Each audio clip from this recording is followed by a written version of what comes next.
Hello everyone. तो जैसा कि आप सभी लोगों के लिए यहाँ पर हम सीरीज़ शुरू कर रहे थे कि आपके सीपीओ के लिए सिलेक्शन पोस्ट के लिए एसएससी सीएचएसएल एग्ज़ाम के लिए जीके जीएस आपको करवाएंगे, जो कि आपके प्रीवियस ईयर में पूछी गई थी। तो आज से मैं फ्री हूँ और कल से पूरी कोशिश रहेगी कि आपके लिए रेगुलर हर रोज़ आपके लिए एक वीडियो आता रहे। तो चलिए शुरुआत करते हैं बिना टाइम वेस्ट किए। तो पहला क्वेश्चन है कि भारत में मॉन्टेग्यू चेम्सफोर्ड सुधार किस वर्ष आया हुआ था। देखिए, मॉन्टेग्यू जो आपका चेम्सफोर्ड सुधार है, ये जो आया भारत में 1919 में। और लोग क्या बोल देते हैं कि इस समय जो वायसराय थे इंडिया के, वो कौन थे। तो ये देखिए, नाम इसका था मॉन्टेग्यू चेम्सफोर्ड। तो जो लॉर्ड चेम्सफोर्ड थे, ये इस समय इसके रहे हुए थे वायसराय। तो कभी कभी वायसराय भी पूछ लिया जाता है। और 1919 में आपको पता था कि 1919 में एक और चीज़ आती जिसका नाम था रॉलेट एक्ट। और रॉलेट एक्ट का जब विरोध होता है कि रॉलेट एक्ट में क्या था कि किसी भी व्यक्ति को जो है शक के आधार पर यानी उठाकर के गिरफ्तार किया जा सकता था, जेल में डाला जा सकता था, जिसका विरोध किया गया जलियांवाला बाग में। यानी कि जलियांवाला बाग जो है अमृतसर में, वहाँ पर एक सभा रखी जाती है रॉलेट एक्ट के विरोध में कि इस जो है कानून को हमें रद्द करवाना है। और जिसके विरोध में क्या होता है कि जनरल डायर वहाँ पर पहुँचता है और वहाँ पर क्या होता है, गोली चलवाता है, जो कि 13 अप्रैल यानी कि 13 अप्रैल आपका 1919 को होता है जलियांवाला बाग हत्याकांड। ये चीज़ याद रखनी है। और इसी के विरोध में क्या है कि आपके 1939 में क्या हुआ कि ऊधम सिंह थे, यानी कि जो सरदार ऊधम सिंह थे, इन्होंने जनरल डायर की हत्या भी करी हुई थी इसके विरोध में 1939 में जाकर के लंदन में। तो ये याद रखना है, 1919 में आपका चेम्सफोर्ड सुधार आया, रॉलेट एक्ट आया, जलियांवाला बाग हत्याकांड हुआ। ये क्या था कि 1919 का जो भारत सरकार अधिनियम था, वो इंग्लैंड की संसद के द्वारा आपका पारित किया गया था। माउंटेग्यू चेम्सफोर्ड सुधार का इसको नाम दिया गया। और भारत के जो आपको बताया कि जो वायसराय थे वो लॉर्ड चेम्सफोर्ड इसमें रहे हुए थे। नेक्स्ट है कि मुस्लिम लीग की स्थापना कब हुई। देखिए, मुस्लिम लीग की अगर स्थापना की बात करें तो मुस्लिम लीग की स्थापना आपकी 1906 में होती है। और इसको स्थापना करने वाला कौन था, तो वो था आपका एक आगा खान, यानी कि आगा खान ने इसकी स्थापना करी। और सलीमुल्लाह और नवाब जो मोहसिन थे, इनके नेतृत्व में इसकी स्थापना करी गई थी 1906 में जाकर के। और अगर जगह पूछे कि जगह कहाँ पर हुई थी, तो यह ढाका में जो है इसकी स्थापना हुई थी, 1906 में होती है और ढाका में होती है। और इसी के बाद 1906 में स्थापना होने के बाद 1907 में क्या हुआ था कि मुस्लिम लीग और कांग्रेस का बंटवारा हो गया था कांग्रेस के अधिवेशन में। और वो अधिवेशन था सूरत अधिवेशन। 1907 का सूरत अधिवेशन था, जिसमें कि दोनों के बीच में बंटवारा हुआ। और अधिवेशन में एक और चीज़ यहाँ पर हुई कि इस समय जो रहे हुए थे आपके अध्यक्ष, वो थे रास बिहारी बोस। यानी कि रास बिहारी बोस की अध्यक्षता में क्या हुआ, कांग्रेस और मुस्लिम लीग की जो आपके आपस में था, इनमें बंटवारा हुआ था। सूरत का अधिवेशन था और फिर इनमें सुलह हो गई, यानी कि फिर से दोनों एक हुए थे 1916 में। और 1916 का जो अधिवेशन था वो था लखनऊ का अधिवेशन। और इसके जो अध्यक्ष बने हुए थे वो बने हुए थे अंबिका चरण मजूमदार। यानी 1916 में अंबिका चरण मजूमदार जो हैं इसके अध्यक्ष बने। लखनऊ में इसका हुआ था आपका। तो ये चीज़ यहाँ पर याद रखनी है। और बाकी मोहम्मद अली जो जिन्ना थे, ये 1913 में आपकी मुस्लिम लीग में शामिल हुए थे। मोहम्मद अली जिन्ना जो पाकिस्तान के प्रधानमंत्री भी बने, तो ये इसके फाउंडर नहीं थे अगर आपको कभी लगे। ये 1913 में आकर के शामिल होते हैं, यानी कि मुस्लिम लीग बनने के 6 से 7 साल बाद जो है आए हुए थे मोहम्मद अली जिन्ना। और चौधरी जो रहमत अली थे, इन्होंने 1935 में पाकिस्तान शब्द का आविष्कार किया हुआ था।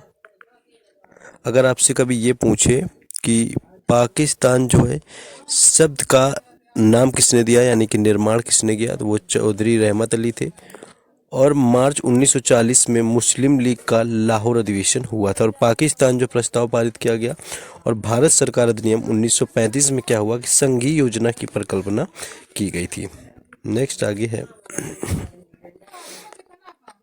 नेक्स्ट क्वेश्चन बुक से है कि I too had a love story, इसके राइटर कौन है। देखिए, I too had a love story की बात करें तो रविंदर सिंह इसके लेखक हैं। और देखिए, एसएससी के अंदर जैसे आपका यहाँ पर हो गया सीपीओ का एग्ज़ाम हो गया या फिर आपका एमटीएस का एग्ज़ाम हो गया, इसमें हर शिफ्ट में 102 क्वेश्चन बुक एंड ऑथर से ज़रूर देखने को मिलता है। तो जो रविंदर सिंह हैं तो इनकी बुक है ये I too had a love story, एक अंग्रेजी आत्मकथा है, और जो कि लेखक जो हैं आपके रविंदर सिंह यहाँ पर रहे हुए हैं। नेक्स्ट है कि भारत के महान्यायवादी या अटॉर्नी जनरल को किस अनुच्छेद के तहत राष्ट्रपति के द्वारा नियुक्त किया जाता है। यानी अगर आपसे महान्यायवादी का अनुच्छेद पूछा जाए तो अनुच्छेद 76 यानी कि आर्टिकल 76 होता है, ये होता है महान्यायवादी का। और आपसे नियंत्रक एवं महालेखा परीक्षक यानी कि अगर CAG का पूछे, अगर CAG का पूछ लेगा नियंत्रक एवं महालेखा परीक्षक का अनुच्छेद, तो वो आपका 148 होता है। और महान्यायवादी का पूछे तो वो आपका होता है 76 यानी 176। संयुक्त बैठक आपके अनुच्छेद 108 के तहत होती है, संयुक्त बैठक का भी याद रखना है। और अनुच्छेद 123 होता है कि सर्वोच्च न्यायालय जो होता है वो आपका अभिलेख होगा, ये अनुच्छेद 123 में कहा गया है। तो आपका 79 होता है लोकसभा से रिलेटेड होता है। तो ये सारे आपको कुछ जो आर्टिकल बार बार पूछे जाते हैं घुमा फिरा के, जैसे 280 आपका हो गया जो कि वित्त आयोग से होता है, यानी आर्टिकल 280 रिलेटेड टू आपका जो फाइनेंशियल आपका कमीशन होता है वित्त आयोग। तो ये कुछ आर्टिकल ऐसे हैं जो लगातार आपसे बार बार पूछे ही जाते हैं। नेक्स्ट है कि पश्चिम बंगाल की सबसे ऊंची चोटी कौन है। तो यहाँ पर संदकफू जो है ये ये वेस्ट बंगाल की सबसे आपकी हाईएस्ट पीक है, यानी सबसे ऊंची चोटी जो है वो संदकफू है। और पश्चिम बंगाल की सबसे ऊंची चोटी जो संदकफू है लगभग 3600 मीटर की ऊंचाई पर दार्जिलिंग शहर के उत्तर पश्चिम छोर पर जो है आपके सिंगालीला राष्ट्रीय उद्यान के किनारे पर स्थित है। और इस स्थान में जो है आपका हिमालय वगैरह यहाँ से अब बर्फ वगैरह दिखाई देती है। तो जो सिंगालीला आपका राष्ट्रीय उद्यान है इसके आपके दक्षिण छोर में पश्चिम छोर में स्थित है। नेक्स्ट है कि निम्नलिखित में से तिब्बती नववर्ष के रूप में किसे मनाया जाता है। देखिए तिब्बती नववर्ष है तो जाहिर सी बात है ये आपका मोंक के द्वारा ही मनाया जाएगा, यानी कि बौद्ध धर्म का ही त्यौहार होगा, यानी कि तिब्बती आपका नववर्ष है। और ये मनाया जाता है आपका, इसको बोलते हैं लोसर, इसको क्या बोलते हैं लोसर बोलते हैं इसको। त्यौहार अगर आपसे पूछे ये कौन सा है तो लोसर होता है। और लोसर के साथ ये याद रखना है कि लोसर जो है ये आपका है आपका लोसर महोत्सव। आपका वैसे बात करें तो आपका बनाया जाता है ये क्या बोलते हैं लद्दाख में लोसर, और इसके हिमाचल प्रदेश वगैरह भी मनाते हैं। और एक आपको लोसांग भी याद रखना है, तो वो आपको मणिपुर का होता है। नेक्स्ट आगे देखेंगे।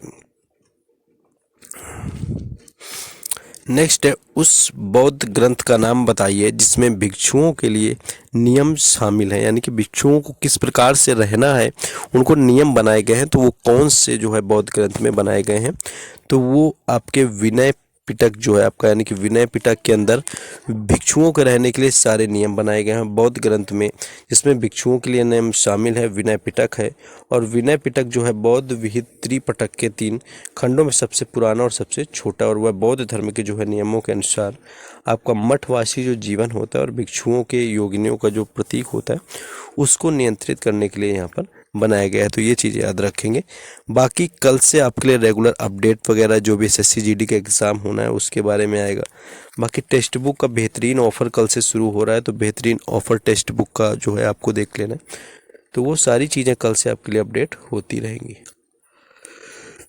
नेक्स्ट है कि आधुनिक भाषाओं में दूसरा सबसे बड़ा परिवार कौन सा है। देखिए दूसरा सबसे बड़ा परिवार करें तो द्राविड़ भाषा परिवार है जो कि सबसे बड़ा है। आधुनिक भाषाओं में दूसरा परिवार आपका सबसे बड़ा है द्राविड़ भाषा, और ये जो परिवार है भारत का दूसरा सबसे बड़ा है जैसा कि आपको बताया। और इस परिवार की जो ज़्यादातर सदस्य भाषाएं हैं वो दक्षिण भारत में बोली जाती हैं, और सबसे बड़ा सदस्य तमिल इसमें आता है जो कि तमिलनाडु में बोली जाती है। इसी तरह कर्नाटक में आपका कन्नड़ बोलते हैं, केरल में मलयालम हो गया, आंध्र प्रदेश में तेलुगु हो गया। इस तरह से जो होती है डिफरेंट लैंग्वेज जो साउथ का जोन होता है उसके अंदर बोली जाती हैं। नेक्स्ट है माउंट आबू में स्थित दिलवाड़ा का जैन मंदिर किस शैली में है। देखिए माउंट आबू के अगर दिलवाड़ा जैन मंदिर की बात करें तो ये गुरु शिखर में बना हुआ है। गुरु शिखर की अगर बात करें तो यानी कि माउंट आबू में है। और किस राज्य में है तो ये राजस्थान में, यानी कि राजस्थान के माउंट आबू में जो दिलवाड़ा है गुरु शिखर में, वहाँ पर जैन मंदिर स्थित है जो कि नगाड़ा शैली में बना हुआ है। और यह वास्तुकला की सादगी है जो कि जैन मूल्यों जैसे कि ईमानदारी और जो आपकी मितव्ययिता को यहाँ पर दर्शाता है। वाइट आपका मार्बल यानी कि सफ़ेद संगमरमर से इसको बनाया भी गया है। और यह मंदिर गुजरात के चौलुक जो राजा थे भीम प्रथम के द्वारा इसको आपका 1031 में बनाया गया था। तो ये क्वेश्चन था, आगे से आपके लिए अपडेटेड रहेंगे, रेगुलर आते रहेंगे। बाकी जो हर अपडेट है हम आपको टेलीग्राम चैनल और व्हाट्सएप ग्रुप पर देते रहेंगे, जिनके लिंक आपको डिस्क्रिप्शन में दिए गए हैं। Then go and join all the links, WhatsApp group and Telegram channel. Do like the videos and subscribe the channel. आगे आपको अपडेट मिलती रहेंगी। कल से मिलते हैं नेक्स्ट वीडियो में। जय हिंद।